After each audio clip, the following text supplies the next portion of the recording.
आज हम सबसे पहले आपको बेईमानी के सामाजिक मॉडल के बारे में बताएंगे, जिसका इस्तेमाल करके जेल में बंद एक अपराधी ने बॉलीवुड की बड़ी बड़ी अभिनेत्रियों के साथ दोस्ती कर ली। और इस शातिर अपराधी का नाम है सुकेश चंद्रशेखर। ये हाई स्कूल ड्रॉप आउट है और दिखने में एक मामूली से अपराधी जैसा है। उम्र है सिर्फ 33 साल और फिर भी इसने 37 साल की बॉलीवुड अभिनेत्री जैकलीन फर्नांडिस के साथ गहरी दोस्ती कर ली। और अब इस मामले में जैकलीन फर्नांडिस से तमाम जांच एजेंसियां लगातार पूछताछ कर रही हैं। ये खबर अपराध की नहीं है, बल्कि ये खबर समाज के नैतिक पतन की है, जिसमें हम सिर्फ पैसे की चकाचौंध से प्रभावित होते हैं और उसे कमाने में लगी बेईमानी को हम बहुत आराम से स्वीकार कर लेते हैं। इसलिए आज हम विस्तार से इस पूरे मामले का आपके लिए विश्लेषण करेंगे। जो तस्वीर आप देख रहे हैं जैकलीन फर्नांडिस की हैं, जब आज इन्हें दिल्ली लाया गया था। ये सुकेश चंद्रशेखर है जिसके बारे में हम बात कर रहे हैं, जैसे अभी आपने देखा। और जैकलीन फर्नांडिस को इस रूप में आपने बहुत कम देखा होगा, क्योंकि इन्हें अभी तक आपने फिल्मों में ग्लैमरस रूप में देखा होगा, फिल्मों में ऐसी भूमिकाएं निभाते हुए ऐसे रोल्स में देखा होगा जो कि बहुत अच्छे रोल्स होते हैं, जिनमें इनका कैरेक्टर या किरदार कह लीजिए बहुत पॉजिटिव होता है, जिससे आप सब प्रेरणा ले सकते हैं।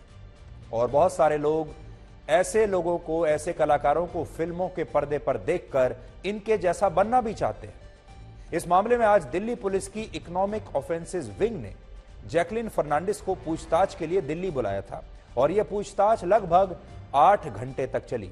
और यह फिल्म की शूटिंग जैसी बिल्कुल नहीं थी। और जैकलीन फर्नांडिस को भी आज ये समझ में आया होगा कि असली जीवन कैसा होता है। इसके अलावा आज पिंकी ईरानी नाम की एक महिला से भी पूछताछ हुई है, जिस पर आरोप है कि उसी ने जैकलीन की मुलाकात इस अपराधी सुकेश चंद्रशेखर से करवाई थी। और सुकेश चंद्रशेखर पर 200 करोड़ रुपए की ठगी का आरोप है। ये जो केस जो चल रहा है, ये 200 करोड़ रुपए की ठगी का है। अब हम आपको इस केस के बारे में बताएंगे, लेकिन उससे पहले आपको यह बताते हैं कि सुकेश चंद्रशेखर नाम का जो व्यक्ति है, यह आखिर है कौन, जिसकी जैकलीन फर्नांडिस से इतनी गहरी दोस्ती हो गई। इसमें ऐसा क्या खास था कि बॉलीवुड की और भी बड़ी बड़ी हीरोइन से इसकी दोस्त बन गई। 33 साल का सुकेश चंद्रशेखर बेंगलुरु का रहने वाला है और पढ़ा लिखा नहीं है, हाई स्कूल ड्रॉप आउट है, यानी स्कूल की पढ़ाई भी पूरी नहीं कर पाया। और एनफोर्समेंट डायरेक्टरेट यानी ईडी ने इसे एक बहुत शातिर अपराधी और बहुत बड़ा ठग बताया है। इस पर आरोप है कि इस व्यक्ति ने पिछले 15 वर्षों में 1000 से ज्यादा लोगों से 500 करोड़ रुपए की ठगी की है। और इस दौरान कभी ये आईएएस ऑफिसर बनकर लोगों को ठगता था, तो कभी ये खुद को तमिलनाडु के पूर्व मुख्यमंत्री और दिवंगत नेता एम करुणानिधि का पोता बताता था। वर्ष 2007 से 2017 के बीच इसने कई मशहूर लोगों को ठगा है। लेकिन सबसे बड़ी बेईमानी, सबसे बड़ी ठगी इसने वर्ष 2020 में की, जब यह दिल्ली की एक जेल में बंद था। उस समय भारत की एक बहुत बड़ी फार्मा कंपनियों में से एक, आपने इसका नाम सुना होगा, रैनबैक्सी कंपनी। रैनबैक्सी के पूर्व मालिक शिवेंद्र मोहन सिंह उस समय आर्थिक गड़बड़ी के एक मामले में जेल में बंद थे। और इस मशहूर अपराधी को यह लगा कि वो शिवेंद्र की पत्नी को आसानी से ठग सकता है, क्योंकि इस समय इस परिवार को मदद की जरूरत थी। इस अपराधी ने तब दिल्ली की इसी जेल से इस कारोबारी की पत्नी को फोन किया, यानी रैनबैक्सी के पूर्व मालिक की पत्नी को फोन किया, और इसने कहा कि मैं भारत सरकार का कानून सचिव बात कर रहा हूं, लॉ सेक्रेटरी केंद्र, और यह कहा कि केंद्र सरकार कोविड पर रोकथाम के लिए एक पैनल का गठन करना चाहती है और उसमें वो उनके पति को शामिल करना चाहती है।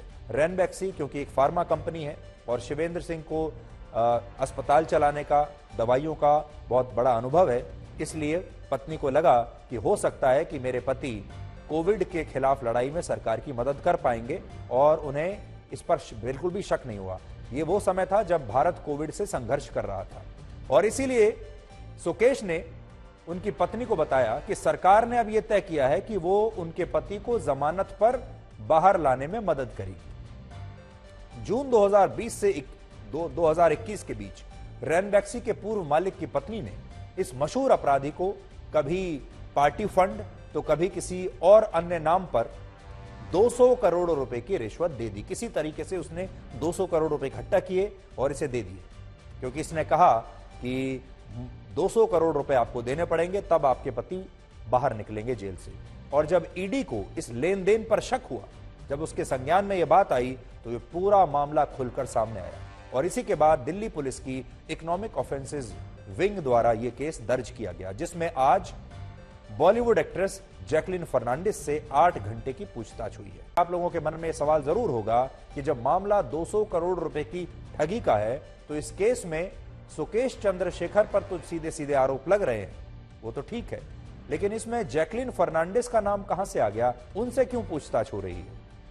तो असल में इसके पीछे एक ऐसी कहानी है जो बेईमानी के पैसे की चमक और ईमानदारी के गिरते इंडेक्स के बारे में आज आप सबको बताएगी। इसीलिए हमने आपको कहा यह अपराध की कहानी नहीं है। अपराधी तो हमारे देश में बहुत हुए, लेकिन ये अपराधी कहां कहां तक पहुंच जाते हैं पैसे की चमक के आधार पर, और कैसे हमारे समाज की नैतिकता दिनों दिन गिर रही है, ये कहानी आपको वो बताएगी। ये कहानी कुछ इस तरह है कि जब सुकेश चंद्रशेखर नाम का ये मशहूर अपराधी इस बड़े कारोबारी की पत्नी से 200 करोड़ रुपए ठग रहा था, तब इसमें से बहुत सारा पैसा उसने जैकलीन फर्नांडिस को महंगे महंगे गिफ्ट्स और गाड़ियां देने पर खर्च कर दिया। ईडी के मुताबिक फरवरी 2021 से अगस्त 2021 के बीच, यानी सिर्फ 7 महीने में इस अपराधी ने जैकलीन फर्नांडिस पर पानी की तरह पैसा बहाया और 7 करोड़ रुपए इस अभिनेत्री पर इस अपराधी ने बहा दिया। इस 7 करोड़ में से लगभग 6 करोड़ रुपए की तो सिर्फ ज्वेलरी है, महंगी घड़ियां हैं, जूते हैं, पेंटिंग्स हैं, बैग्स हैं, सब लग्जरी ब्रांड्स के बैग्स हैं। इसके अलावा 57 लाख रुपए का एक घोड़ा, अमेरिका में रह रही जैकलीन की बहन को 1.25 करोड़ रुपए की एक गाड़ी और बहरीन में रह रहे जैकलीन के माता पिता को लगभग 2 करोड़ रुपए के तोहफे इस अपराधी ने अलग से दिए। दिलचस्प बात यह है कि जैकलीन ये सारे तोहफे इस अपराधी से स्वीकार कर रही थी, जबकि जैकलीन की इससे कभी मुलाकात तक नहीं हुई थी। यानी सोचिए, जिस आदमी को कभी मिले तक नहीं, उससे जैकलीन फर्नांडिस ने इतने महंगे महंगे गिफ्ट्स ले लिए। जैकलीन और सुकेश की दोस्ती जनवरी 2021 में हुई थी, पिछले साल, और यह बात उस समय की है जब यह अपराधी दिल्ली की एक जेल में बंद था और तब ये दोनों अक्सर वीडियो कॉल पर बातें करते थे। तो बड़ी बात तो यह है कि दिल्ली की एक जेल में बंद इतना बड़ा अपराधी, उसके पास फोन है, आईपैड है और वो वहां से वीडियो कॉल कर रहा है, बॉलीवुड की एक बड़ी अभिनेत्री से दिन रात बातें कर रहा है वीडियो कॉल पर। और इस दौरान सुकेश जैकलीन को यह बताता था कि वो दिल्ली के पास नोएडा की अपनी एक फैक्ट्री में रहता है और वहां ठीक से नेटवर्क नहीं आता, इसलिए उसने फैक्ट्री के पीछे वाले हिस्से में एक ऐसी जगह बनाई हुई है जहां सिग्नल्स अच्छे आते हैं और वो वहीं से जाकर बात करता है। जबकि सच ये था कि अपराधी जेल से जैकलीन फर्नांडिस को वीडियो कॉल किया करता था और जेल का जो बैकग्राउंड था वो इस तरीके का था कि जाहिर है जैकलीन को शक हो सकता था कि वो कहां से बात कर रहा है, इसलिए वो कहता था कि मैं अपनी फैक्ट्री में हूं और फैक्ट्री में भी एक ऐसी जगह पर हूं कि इसी जगह से हर रोज वीडियो कॉल करता हूं क्योंकि यहां सिग्नल्स अच्छे आते हैं। इससे भी ज्यादा हैरानी की बात यह है कि जैकलीन इस व्यक्ति की बातों में सिर्फ इसलिए आ गई क्योंकि हर बार जब भी इन दोनों के बीच वीडियो कॉल होती थी तो इस दौरान सुकेश चंद्रशेखर महंगे ब्रांडेड कपड़े पहने होता था, हर रोज नए महंगे ब्रांडेड कपड़े पहनता था, जिससे जैकलीन को यह लगा कि यह आदमी तो बहुत पैसे वाला है, ये एक बड़ा आदमी है। जैसे हम सबको लगता है कि हमें कोई भी ऐसा व्यक्ति जो बड़ी गाड़ी में चलता है, बड़े मकान में रहता है, महंगे कपड़े पहनता है, लोग उसे अपने आप ही बड़ा आदमी मान लेते हैं, चाहे वो सारा पैसा अपराध से आया हो, बेईमानी से आया हो। और जैकलीन और सुकेश के बीच गहरी दोस्ती हो गई, यानी जैकलीन को इस व्यक्ति में सिर्फ उसका पैसा दिखाई दिया और उस पैसे के सामने वो सब कुछ भूल गई। जैकलीन ने ईडी को जो बयान दिया है उसमें जैकलीन ने बताया ईडी को कि वो जब भी सुकेश के साथ बात करती थी तो वो अलग अलग तरह के महंगे ब्रांडेड कपड़ों में दिखाई देता था। उसके सभी कपड़े बहुत महंगे होते थे, बड़ी बड़ी लग्जरी ब्रांड्स के होते थे। उसके पास हमेशा लेटेस्ट आईफोन होता था और उसके पास आईपैड भी था। हमारे देश में बहुत सारे लोग ऐसे हैं जो इन अभिनेत्रियों और इन कलाकारों से बड़े प्रभावित होते हैं जब वो उन्हें सिनेमा के बड़े पर्दे पर देखते हैं और कहते हैं कि इतने प्रभावित हो जाते हैं। जैसे हमारे देश के जो युवा हैं वो इन फिल्मों को देखकर अक्सर ये कल्पना करते हैं कि उनका लाइफ पार्टनर भी ऐसे ही होना चाहिए जैसी ये महिलाएं उन्हें अलग अलग फिल्मों में दिखाई देती हैं। आप में से भी जो युवा हमें देख रहे हैं वो अक्सर ये कल्पना करते होंगे, क्योंकि आप इन अभिनेत्रियों को फिल्मों में ऐसे रोल्स में देखते हैं जिसमें आपको लगे कि भाई अगर हमारा पार्टनर हो तो ऐसा ही हो।